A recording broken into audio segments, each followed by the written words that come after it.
Hey guys, it's Dasha. Welcome back to my channel and welcome to my February wrap up. I have not sat down in front of the camera for a little while. There was a few pre-recorded videos, but February was just an insane month for me. I'm surprised I got any reading done, to be honest. I had some grad school stuff to take care of. I've had to work on the readathon. If you have not seen the announcement, do go check it out. It's linked right up here. The readathon runs through the entire month of March. You can just hop in whenever you would like. And I also had a bunch of stuff to do with my family. We had a trip at the end of February, so there was just a lot of stuff going on, but I'm back. I'm really excited to be reading again and to be back into the YouTube swing of things. Today I'm going to be talking about 5 books, 4 of which I actually did finish in the month of February, one of which I finished during sprints on the 1st, but it kind of ties into another book, so I'll be talking about it in here, as well as 2 books that I started in February. If you saw my March TBR, which is linked right up here, it is out. I go over my TBR for the readathon, of course, and I kind of pick it using the game that inspired the readathon. I mentioned that I mostly completed my TBR. It's kind of true. I had to pre-film that video way in advance, and I kind of overestimated my abilities. But it's okay, because I read a book that was not technically, I read 2 books that were technically not on my Game of Tomes TBR, but one's kind of a classic. I started the other ones. Anyways, I'll get into all of that when we get to the end of this video where I kind of talk about the books that I've started. Let's get into the books I finished in February. As usual, I go in my order from the least favorite to my favorite. So we're gonna go ahead and start with Neil Shusterman's Thunderhead and The Toll. This is book 2 and The Toll is book 3 in a young adult dystopian utopian series about a world where death has essentially been eradicated, disease has been eradicated, there's no poverty, there's no crime, people are living happily. The problem is there's still the issue of overpopulation on Earth, so there is a specific group of people called scythes that are allowed to kill people permanently. And there's a bit of political maneuverings within the scythedom. There's a little bit of issues with overly ambitious people or people who don't see how the scythedom is achieving its full potential and that want to maybe shape it to their image. If you don't know, I loved the first book. I thought Scythe was so special, especially in the young adult genre. I thought it really did not talk down to its audience. I thought that the themes that it presented were absolutely incredible. That was such an easy 5-star for me to give because I felt like it transcended the plot and the characters. Unfortunately, when I reread Thunderhead, because I had read it before, my rating actually dropped. The first time I read it, I'd give it a 4-star rating. I thought it was good. There were some things that irked me. The problem was reading it the second time around, knowing the plot, which is one of the strongest parts of book 2 and 3. I felt like it really just did not shine as much since I knew what was going to happen, and instead I had to focus on the characters and the writing. And the writing in this book particularly drove me absolutely friggin' ballistic. I thought it was just so different from Scythe, for starters. I thought it was a lot less sophisticated than in Scythe, and the other issue I had was that it was just so freaking off-putting. It felt like a draft. There's a lot of exclamation points and characters talked not like real people would at all, in a way that's even beyond normal dialogue in books.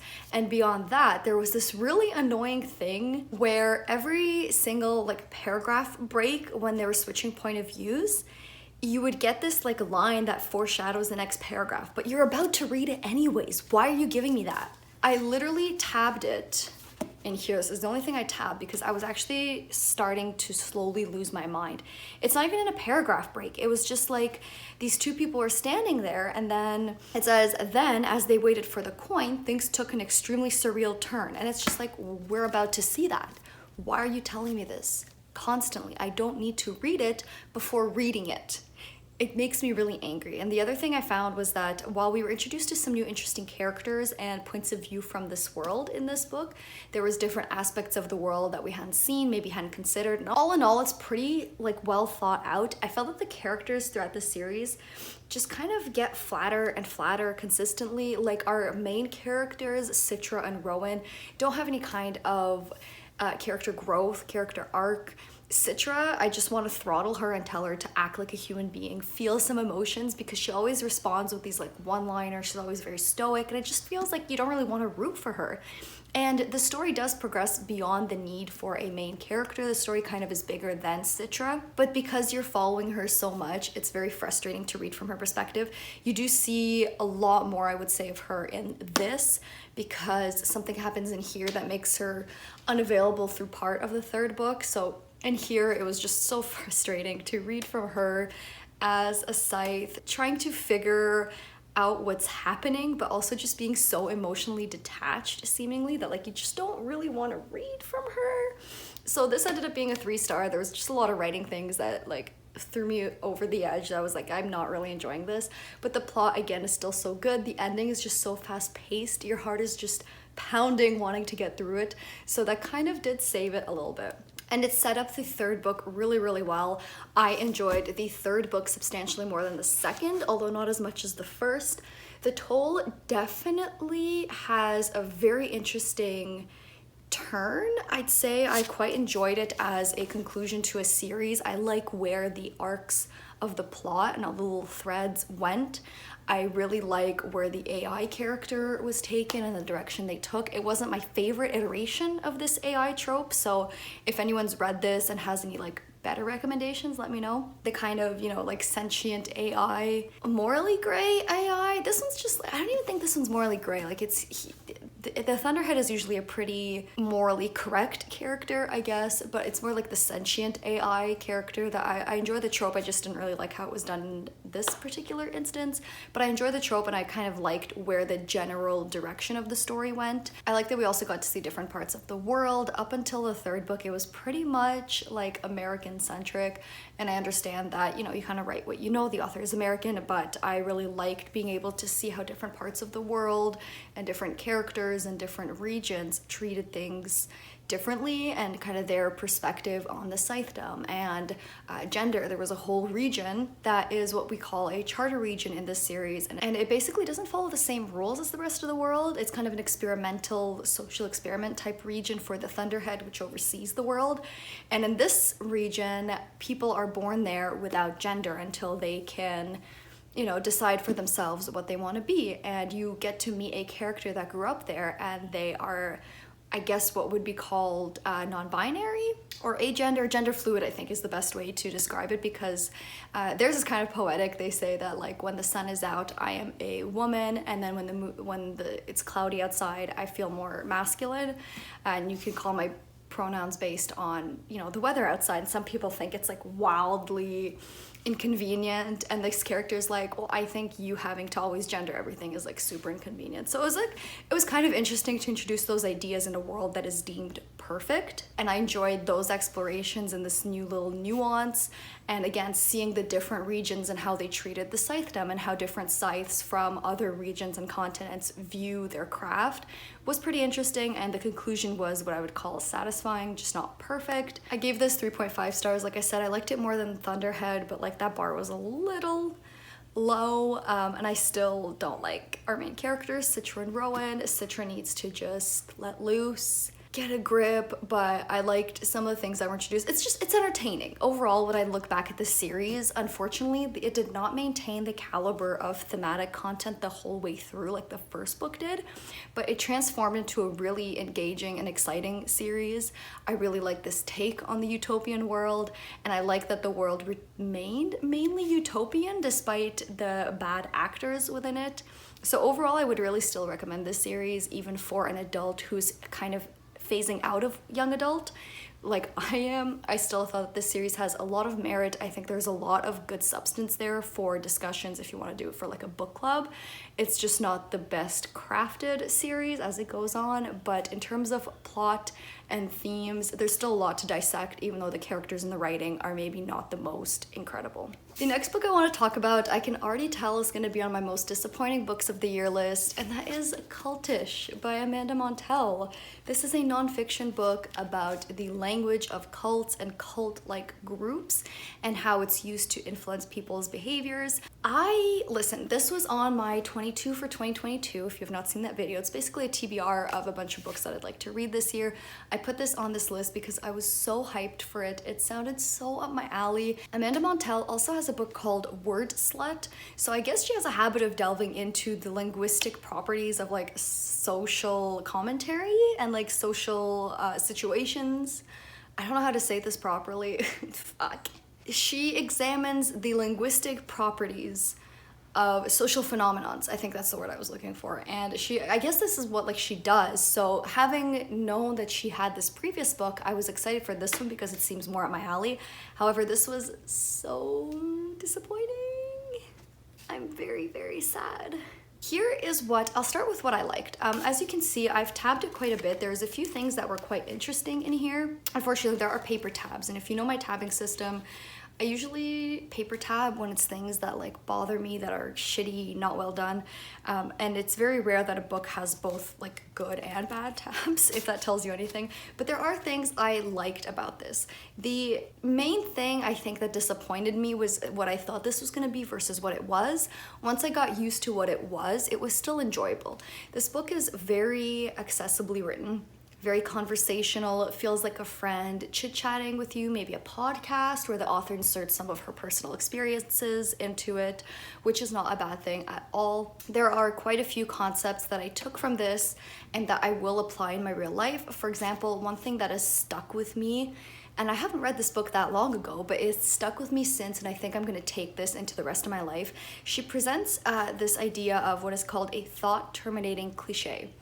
And it's basically a phrase. It's very commonly used by cults, but we kind of have a lot of them in real life as well as in religion. It's basically a phrase that it's not an argument.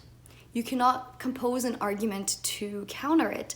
It's meant to stop all critical thinking and just end a conversation in its tracks. So a very common example would be, it is what it is.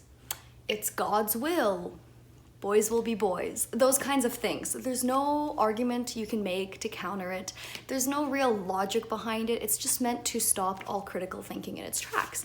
And once you notice that, once you read on it, and once you start listening to political speeches, to apology videos by like YouTubers or celebrities, once you really sit down and listen to people's conversation, you hear these everywhere, especially in situations that are very like a hotbed for conversation, like political or societal issues. People tend to use these a lot, and it's good to inform yourself about them so that you can learn to more effectively communicate with people, because if you use these, you are barring the other person from responding. And if someone uses it towards you, if you know what it is, you're able to say, well, that is not an actual argument. Why don't we redirect to something that actually is productive? So that was really fascinating. There's a few things in here that are kind of along those lines that I really appreciated learning about. I remember specifically writing down at some point, like, this is what I was looking for. This is great. I'm so glad you finally started talking about this, because I can't find it now. Anyways, I'll find it later, I'm sure. My main gripe with this book, there's a few actually, I take that back. If you read my Goodreads review, it sums up a lot of my feelings. I had just finished reading this not that long before I wrote that review, so I was still very fresh in my feelings. This is a book that is not what it is advertised to be. The subtitle is The Language of Fanaticism. And while she gives us examples of language used in cults and cult-like groups, and she even explores the idea of what is a cult really, there's different roots for that word. Obviously, when we talk about places like ancient Greece or ancient Rome, there were cults of certain gods, but they were not cults in the way that we view cults today. So she goes into a little bit of the history of the word, which is interesting. Of course, it's relevant to the topic. But then she goes a lot into giving examples of cults and cult-like groups and their language, but there's no exploration. Very often she's just throwing examples out at you. Scientology was a big one where she gave a lot of examples of the terminology that they use. And while it's interesting, it's not particularly insightful. It doesn't really add anything to the conversation. There were very few moments like the thought terminating cliches where she introduced a concept and a terminology or an example of a type of terminology and then explained how it influences us, how it makes us do certain things. So like the thought terminating cliche makes us stop all critical thought. And I wish there was more of that because those moments were cool. And like I said, that's gonna stick with me forever, I'm sure of it. But there was a lot of examples without any analysis, and that drove me absolutely bananas. I also feel like even though this book was published somewhat recently, the author being, I think, a millennial, if I'm not mistaken. Like, I'm pretty sure she's a millennial. She looks like a millennial. Her view is a little different. I would consider myself at like, I'm on the cusp, I'm 1997. Some people consider me a millennial, some people consider me a Zoomer. I would consider myself kind of a little bit of both, but she kind of writes very clearly like a millennial, and it comes off as a little bit dated, particularly in the chapters that deal with internet culture. When she talked about internet gurus and like internet groups, as it is social media gurus, it's right on the blurb on the front. I was expecting, maybe that's on me and my expectations, I was not expecting her to talk about like spiritual Instagram gurus, like those kind of crazy people that you look at and you click away if you have any kind of internet savvy skills. I don't know, maybe that's just me. I was expecting maybe stan culture. I was expecting maybe like Disney adults. And like, I'm not saying there's anything wrong with either of those things, but I'm saying that there is a bit of a cultish mindset behind those kind of groups. Same with like Marvel fans. Like the die-hard ones, you know, there's a bit of that mindset, like the collector's mindset, those kind of things that are a bit more prevalent on social media, or like maybe flex culture, maybe the cult of the Kardashians and Instagram models, because it's a much more modern phenomenon than what I would think like spiritual new age crystals and healing gurus. Maybe I'm out of touch, that's entirely possible, but I thought when we were going to discuss social media, I thought we were going to discuss this language of and the mindset of those kind of groups, and instead we got these kind of dated like life coach guru type people, and it just wasn't that interesting. It felt not relevant, I guess, was the best way to describe it. The other thing, the final thing that kind of overarchingly describes my disappointment with this is the cult sections, which I was at least expecting to be interesting, in depth. The cult sections were nothing new. There's a lot of explaining what Jonestown was and what Heaven's Gate was and what Scientology is, and it just felt unnecessary and like it was filling the book up rather than getting into the nitty-gritty of the language and really examining it. And I guess I have a lot of disappointment, so I'm struggling. It felt like the author did not actually have enough insight into the language, or maybe did not want to explore it as in depth.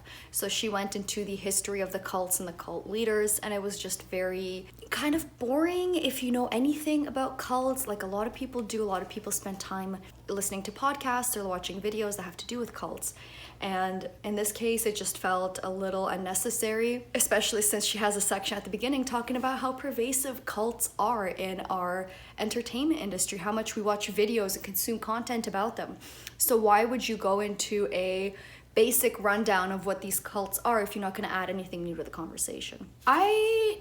I don't know, I've probably been talking about this book for like 15 minutes at this point. Maybe I should just film a standalone review because I have a lot of feelings. My review on Goodreads sums up a lot of it. I don't even know if I'll put the whole review that I just filmed in this video and maybe just make a standalone because there's a lot in here I don't like, but there's a bit that I liked.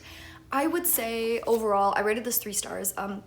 Because it's not bad, the tone is great, the accessibility of it is great. There's a few things that I took from it that I enjoyed. This is a book, in my opinion, for people who do not read nonfiction often, who are not familiar with nonfiction. It is a great starting point. It is super easy to read. It is not academic or overwritten, not over-researched. It's not bogging you down with names and dates. So this would be great if you are just looking to get into nonfiction, if you are maybe looking for something more conversational, a little bit more modern, I guess.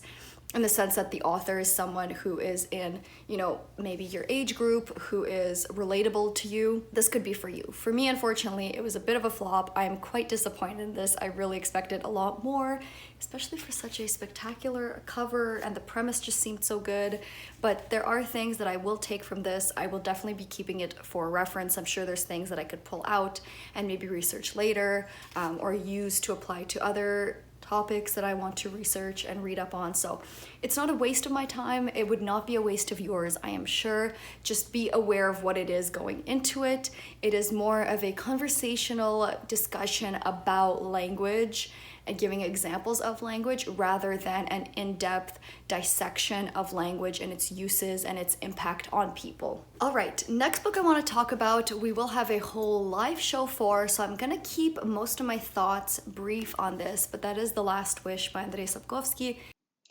Live show for this already happened. Sorry for not getting this up when I meant to get it up.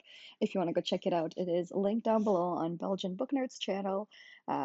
Do go check it out. We had a lot of fun. We talked about the book and our expectations for the rest of the series. So sorry for uh, misleading y'all. The live show has already happened. I will definitely be sure to inform you when the next one is happening a little bit more ahead of time.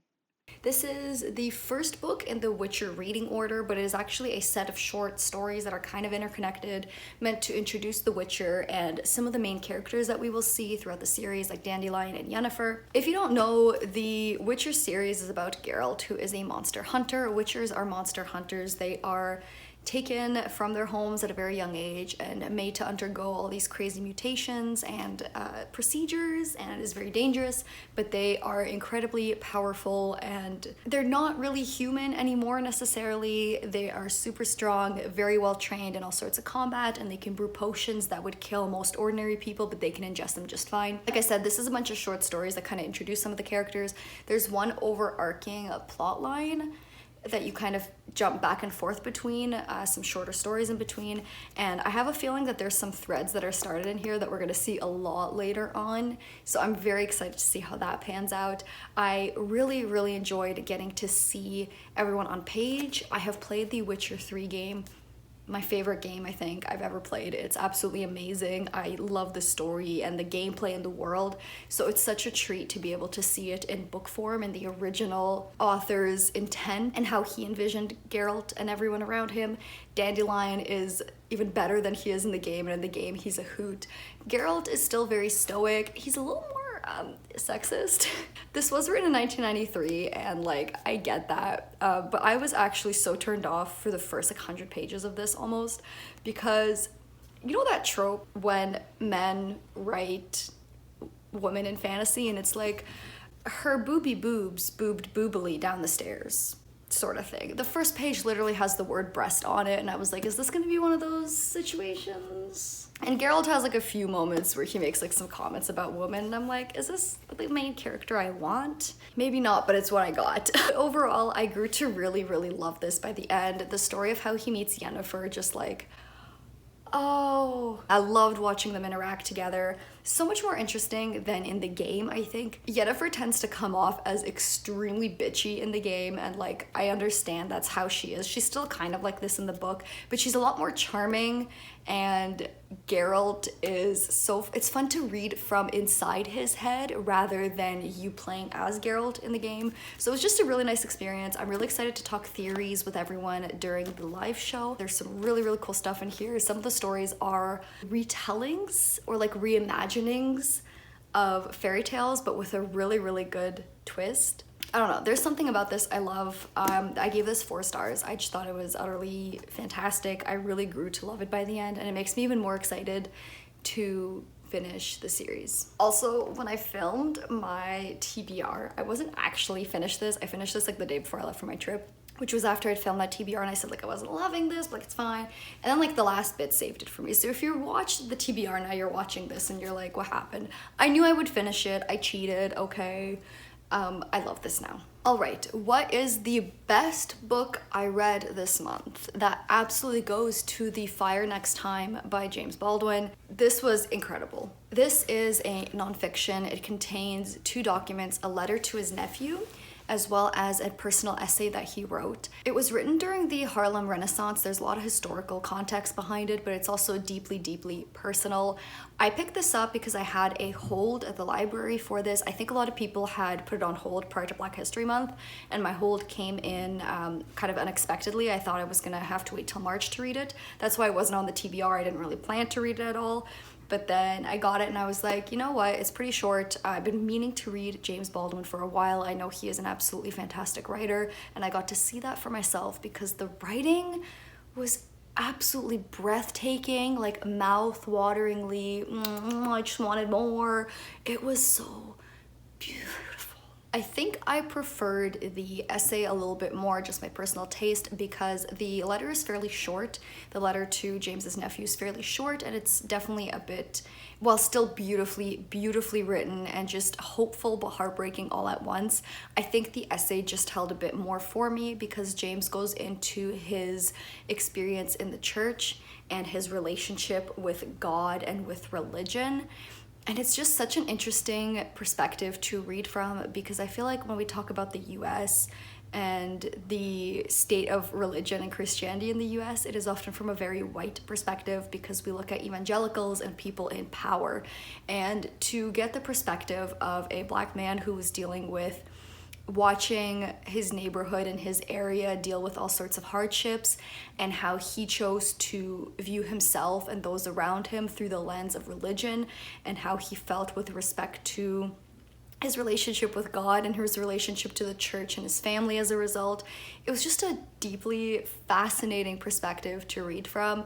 I feel like this is a book I'm gonna have to buy myself, annotate, and reread because I feel like there's so much I could get out of it from that thematic religious standpoint. And there's a lot of philosophy in there as well. There's obviously a lot of discussions about race, being a Black man in America, with respect to the rest of the world and how the rest of the world views Black people. It was just an incredibly fascinating book, and the true strength of it is not only the lessons it holds, but the writing is just absolutely immaculate. It's just the most beautiful thing. I think if you are not familiar with nonfiction, I think this is still something absolutely worth your time just because of the lyrical, beautiful, prose-like quality to his writing, even when it is these deep philosophical discussions about religion and his place in the world and how to improve his situation and the situation for all Black folk in America. It's just so spectacularly written that you're just hanging on. I don't often say this, but I didn't want this essay to end. I could just read it for the rest of my life,